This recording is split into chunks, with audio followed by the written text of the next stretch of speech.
നമസ്കാരം.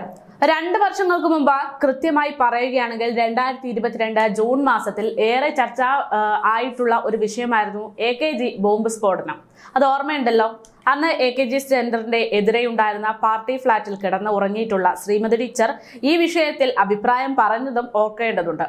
ബോംബ് സ്ഫോടനം ശബ്ദം കേട്ടുകൊണ്ട് ഞാൻ കിടക്കയിൽ നിന്ന് ഞെട്ടിത്തരിച്ചുപോയി. ഇതിനു പിന്നിൽ UDF തന്നെയാണ്.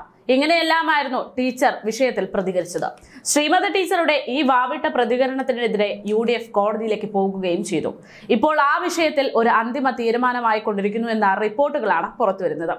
AKG സെന്റർ മതിലിലേക്ക് ഓലപ്പടക്കം എറിഞ്ഞതിന് UDF ബോംബാക്രമണം നടത്തിയെന്നും AKG സെന്റർ കുലുങ്ങിയെന്നുമെല്ലാം പറഞ്ഞുകൊണ്ട് സംസ്ഥാനത്തെ ക്രമസമാധാന നില തകർത്ത സംഭവത്തിൽ CPM നേതാക്കൾക്ക് തന്നെ പണിയാകുകയാണ്. ഇപ്പോൾ AKG ബോംബാക്രമണത്തിന്റെ പേരിൽ നടത്തിയ പ്രതികരണത്തിന്റെ പേരിൽ EP ജയരാജനും PK ശ്രീമതിക്കുമെതിരെ കേസെടുക്കണമെന്ന ഹർജിയിൽ അന്തിമവാദം പൂർത്തിയായെന്ന വിവരങ്ങളാണ് പുറത്തുവരുന്നത്. തിരുവനന്തപുരം 1ാം അഡീഷണൽ ജില്ലാ സെഷൻസ് ജഡ്ജി KP അനിൽകുമാറാണ് വാദം കേട്ടിരിക്കുന്നത്.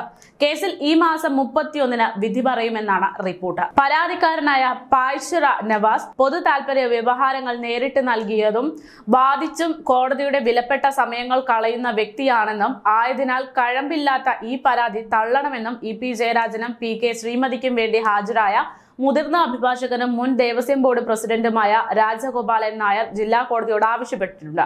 എന്നാൽ താൻ നേരിട്ട് തിരുവനന്തപുരം ജില്ലാ കോടതിയിൽ നൽകിയിരിക്കുന്ന ഹർജി ഒരു മജിസ്ട്രേറ്റ് പാസാക്കിയ ഉത്തരവിന് എതിരെയാണെന്നും ഹർജി തള്ളിയ മജിസ്ട്രേറ്റിന്റെ നടപടി തെറ്റാണെന്നും ഒരു പരാതി തള്ളുമ്പോൾ മജിസ്ട്രേറ്റ് പാലിക്കേണ്ട അടിസ്ഥാനപരമായ കാര്യങ്ങൾ പോലും പാലിക്കാതെയും സാക്ഷികളെ വിസ്തരിക്കാതെയും ബഹുമാനപ്പെട്ട ഹൈക്കോടതിയുടെയും ബഹുമാനപ്പെട്ട സുപ്രീം കോടതിയുടെയും വിവിധ മാർഗനിർദ്ദേശങ്ങളും ഉത്തരവുകളും പാലിക്കാതെയുമാണ് മജിസ്ട്രേറ്റ് ഇത്തരത്തിൽ പരാതി തള്ളിക്കൊണ്ട് വെറും 2 വരിയിൽ ഉത്തരവിറക്കിയതെന്നായിരുന്നു പരാതിക്കാരന്റെ വാദം. PWD വകുപ്പ് നഷ്ടം തിട്ടപ്പെടുത്തി നൽകിയ റിപ്പോർട്ടിൽ ഒരു ഓലപ്പടക്കം വീണ് പൊട്ടിയതിൽ AKG സെന്ററിന്റെ പുറം മതിലിലെ ഒരു ചീളുകല്ല് മാത്രമേ ചെറിയ ഇളക്കം സംഭവിച്ച മട്ടിൽ കണ്ടെത്തിയിട്ടുള്ളൂ എന്നതാണ് റിപ്പോർട്ട്.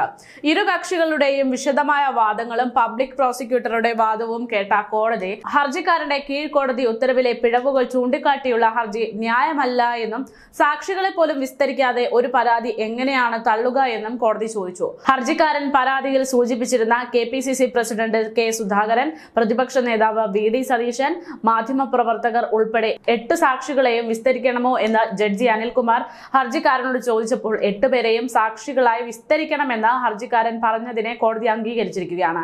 AKG സെന്ററിൽ കഴിഞ്ഞ വർഷം നടന്ന സ്ഫോടനവുമായി ബന്ധപ്പെട്ട ജയരാജനും ശ്രീമതിയും നടത്തിയ പരാമർശങ്ങൾ കലാപാഹ്വാനം ആയിരുന്നുവെന്നും ഇവരുടെ വ്യാജ പരാമർശങ്ങളുടെ ഭാഗമായി സംസ്ഥാനത്തുടനീളം കലാപങ്ങൾ ഉണ്ടായി എന്നും ആയതിനാൽ ഇവർക്കെതിരെ FIR രജിസ്റ്റർ ചെയ്ത് കേസെടുക്കണമെന്നും ആവശ്യപ്പെട്ടാണ് പൊതുപ്രവർത്തകനായ പായ്ശ്ര നവാസ് തിരുവനന്തപുരം കന്റോൺമെന്റ് പോലീസ് സ്റ്റേഷനിലും കമ്മീഷണർ ഓഫീസിലും പരാതി നൽകിയത്.